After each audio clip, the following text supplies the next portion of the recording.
дар як нишасти матбуотӣ ки рӯзи 23 октябр дар шаҳри Москва баргузор шуд, пас аз мулоқоти вазирони корҳои хориҷии Русия Сергей Лавров ва Руслан Казакбоеви Қирғизистон, Сергей Лавров ба саволҳои рӯзноманигори қирғиз аз оғози нишасти матбуотӣ бо каме озурда посух дод.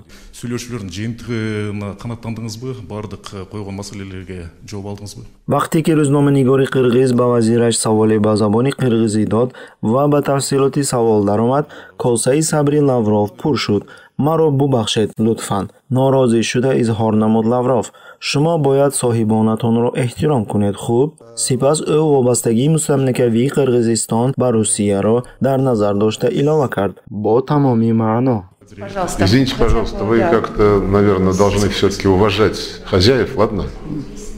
Да, пожалуйста. Во всех смыслах. Пожалуйста. бояд қайд кард ки Сергей Лавров дар нишастҳои матбуотӣ бо тундмизоҷӣ ва изҳороти дағалонааш машҳур мебошад. масалан дар соли 2015 дар як нишасти матбуотӣ пас аз мулоқот бо ҳамтои саудияш ӯ нисбати рӯзноманигорон ғазаб карда гуфт: аблаҳон. ёдрас мекунем ки минтақаи ягонаи Осиёи Миёна ки номи пештараш Туркистон буд, аз ҷониби Русияи подшоҳӣ дар нимаи дуюми асри 19 мустамлика карда шуд ва ишғолчавӣ бо шадидтарин саркӯбии муқовимати сокинони ин минтақа ҳамроҳ шуда буд.